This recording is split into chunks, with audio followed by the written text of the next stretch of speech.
ધન્યવાદ। હવે સમાચારમાં આપણે આગળ વધીએ અને વાત કરીએ અમીરગઢની। તો અમીરગઢ તાલુકામાં ગત વર્ષની સરખામણી આ વર્ષે નહિવત વરસાદના લીધે લોકોમાં ચિંતાના વાદળો ઘેરાયા છે। જો કે પાણીની યોગ્ય વ્યવસ્થા સરકાર કરે તેવી ખેડૂતો આશા વ્યક્ત કરી રહ્યા છે। અમીરગઢ તાલુકો આદિવાસી તેમજ ડુંગરાળ વિસ્તાર હોવાથી અહીંનો વિસ્તાર વરસાદ આધારિત જીવન જીવે છે। ત્યારે ગત વર્ષે અમીરગઢ તાલુકામાં 40% જેટલો જુલાઈ માસ સુધી વરસાદ નોંધાયો હોવાથી અંદાજે 10,000 ઉપરાંત હેક્ટરમાં ખેતી થઈ હતી, જ્યારે ચાલુ વર્ષે વરસાદના અભાવે 8,000 હેક્ટર જેટલી ખેતી થઈ છે।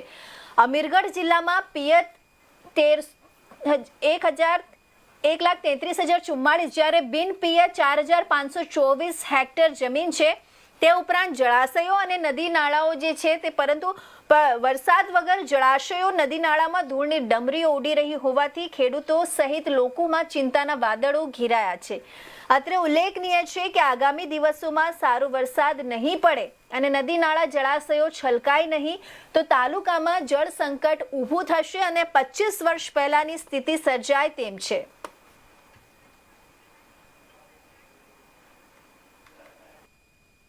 શાંતિલાલ વાલજીભાઈ પટેલ, ડુંગરપુરા ખેડૂત છું।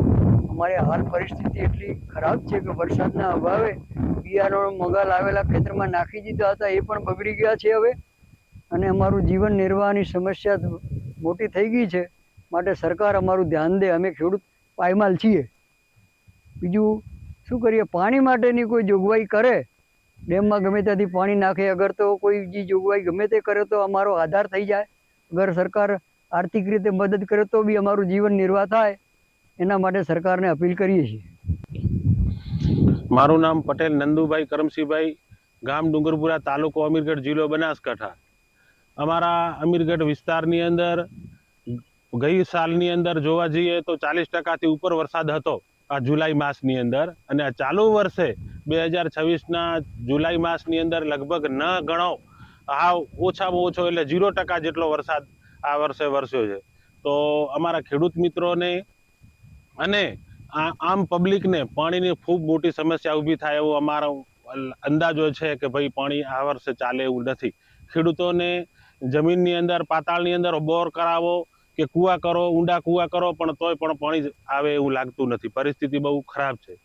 બીજી વસ્તુ એ છે કે ભાઈ સરકારની અનેક યોજનાઓ ગુજરાતની અંદર ચાલુ છે પાણી માટેની, પણ અમારા અમીરગઢ તાલુકાની અંદર એક પણ વ્યવસ્થા એવી ઊભી થયેલ નથી કે જે ખેડૂતોને પાણીની તળાવ ભરાતું હોય કે તળાવ ઊંડા કર્યા હોય કે એમાં એલું કશું હજી થયું નથી, એટલે પાણીની ખૂબ મોટી ભયંકર ઉત્પત્તિ થવાની છે। હા, બાબુભાઈ પટેલ, ડુંગરપુરા।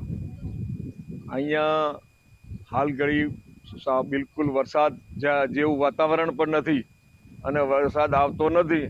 વરસાદ જો નહીં આવે તો 2001માં જે સંકટ સમય આવ્યો હતો, લોકોને પાણી પીવા માટે નહોતું અને જાનવરો માટે બી પ્રશ્ન હતો, અને શિયાળો પાક તો થવાનો પ્રશ્ન જ નથી।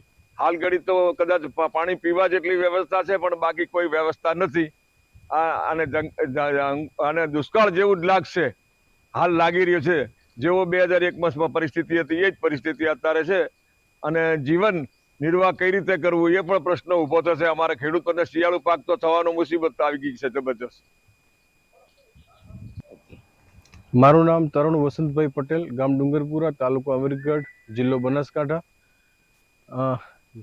આ સાલ વરસાદનું પ્રમાણ ગત વર્ષ 2025 40% હતું જુલાઈ માસમાં, જે અત્યારે હાવ 0થી 2% માત્ર છે। ન કહેવાય એટલું પાણીનો વરસાદ છે। તો આ વર્ષ પાણી ન હોવાથી, વરસાદ ન હોવાથી ખેતરો ખાલી પડેલા છે, આપ જોઈ શકો છો એ પ્રમાણે। માત્ર 20%-30% વાવેતર થયેલું છે કપાસ અને અડદ, જે કહેવાય ઓછા પાણી પાકવાવાળા પાકો। બાકી શાકભાજી અને મુખ્ય પાકોમાં કંઈ ખાસ વાવેતર થયેલું જ નથી। તો હજુ આ મેન ચોમાસામાં આ સમસ્યા છે, તો આવનાર સમયમાં શિયાળા પાકોમાં જો વરસાદ ન થાય તો બહુ મુશ્કેલ થાય ખેતી કરવાનું।